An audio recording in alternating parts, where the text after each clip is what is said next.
What font would you put leadership in? That is an amazing question, Would it Shayla. Times New Roman, Forte? Would it be bold? Wingdings, because I think it's able to be interpreted in so many different ways. Yeah. George, Strength. what do you think about leadership? If leadership were a season, what season best represents leadership? Probably the fall. Why so? Because a lot of hectic stuff happens. And the best leaders are the ones that can sort of rake up everything and get into a nice and organized vibe. How about this question? If leadership were to dress up for Halloween, what would it dress up as? It would dress up like Nick Herberger. Nick Herberger. Leadership would be a bald guy with a goatee who made a Disney ride and just loves life. That's what leadership would be. I picture leadership as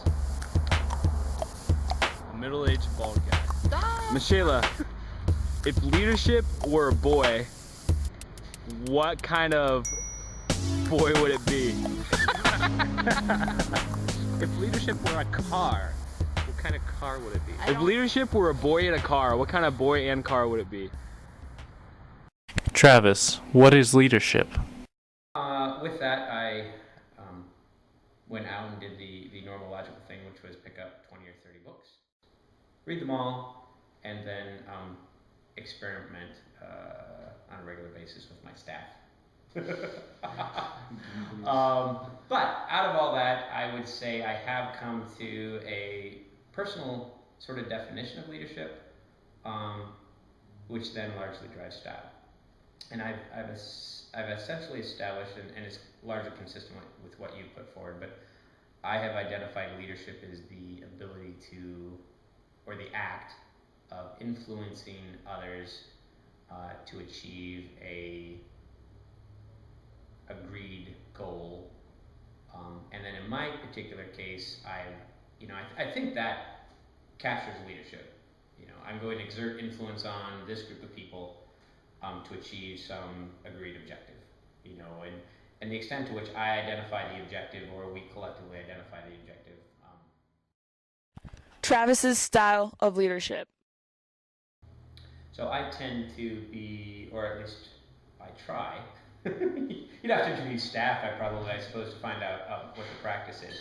But my interest is to establish a style that is very collaborative, that involves people in the process and the setting of goals and establishing various means of achieving them. Okay. You made a lot of good points there. If you had to isolate one thing that you say you're best at when it comes to leadership, and one thing that you could probably work on, what would that be? I will say the answer to both is the same answer, and that would be communication. Probably in my profession, both as a consultant and as a leader, probably my most significant skill is communication. I'm pretty good at talking. The challenge is I'm much better at talking than I am listening. So I will find myself, I can convince many people to do many things. I can convince them I know what I'm talking about. I can sound very convincing.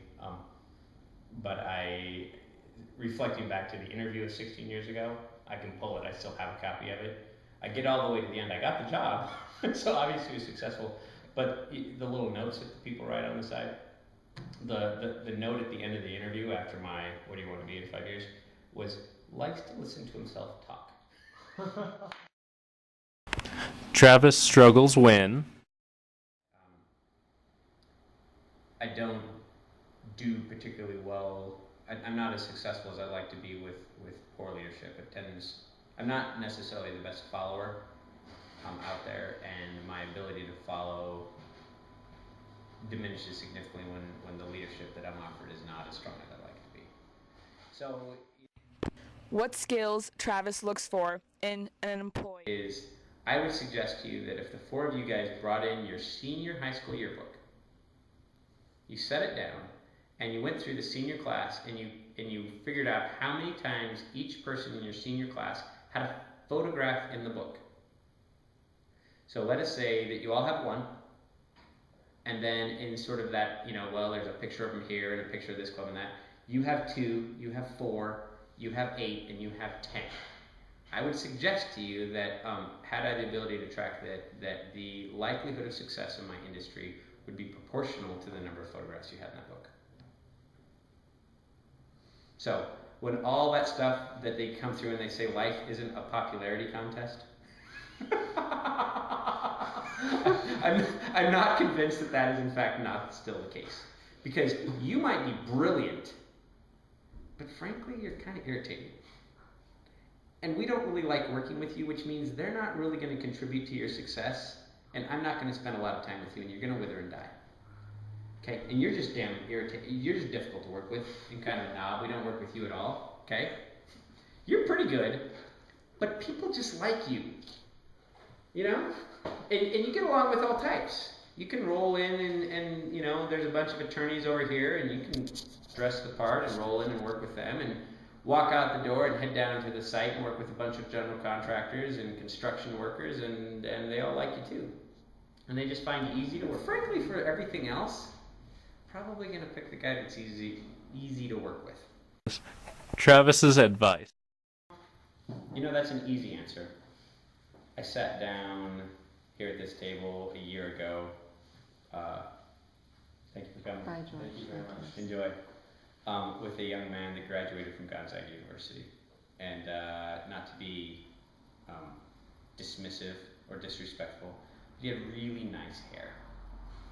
and as a person that to a certain extent is selling people, to a certain extent the package, my office lends a certain image, the way I carry myself, the way I dress. I mean, it's all part of a package of what you're getting.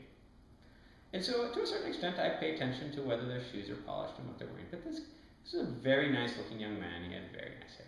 So the people that are interviewing say, he was pretty. We go through this whole interview process, right? And I say, well, why do you want to be a consultant? Sell yourself to me. Because if you can't sell yourself to me, then there's no way you're going to sell yourself to my clients or sell my business to your clients, to our eventual clients. And he says, well, I live over there, and Gonzaga's over there. And so for 2 years, I walk to school, because I love the environment he's coming from. And every day, I walk by and I see your sign, and I think, man, someday, I hope, if I graduate, that I would have the opportunity to work in a business like that. And I said, really? He said, yeah, absolutely. It's all I want. Every day for 2 years, I walk by your building and hope that someday I could work here. I'm like, oh. To a certain extent, one might take that as a flattering compliment. But my question for you is, oh, pretty-haired one, what have you done about that? What do you mean? I'm like, well, this is the first time we've met. Yeah. Like, you've walked by my door for 2 years? For 2 years, you went to Gonzaga University, walking by my door, wishing you could someday work here? Have you ever come in?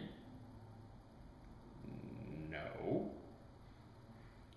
Well, have you researched what we do, or who we are, or what we're about before you got ready for this interview? No. I'm like, so for 2 years, what you knew about us was a name on a wall and a list of things that we do in the window. That's it. You're not selling me on this being your dream. If you guys have a sense of what it is you want to do, even just a guess of what you want to do, go out and find out what that is and what it looks like and who's doing it. Because the fact of the matter is, one of the three of you is going to prepare for a career. Whatever it is. Man, I want to be blah. You're going to go find out what that looks like. You're going to find out who's doing it. You're going to find out what those people value and what they're looking for and what they want. You're going to develop relationships with that group of people. You're going to develop connections with that group of people, and you're going to graduate, and you're going to go to work for that group of people, and eventually you're going to lead within that organization or that group of people. Leadership is the bestest, but not like asbestos, because that's a mold.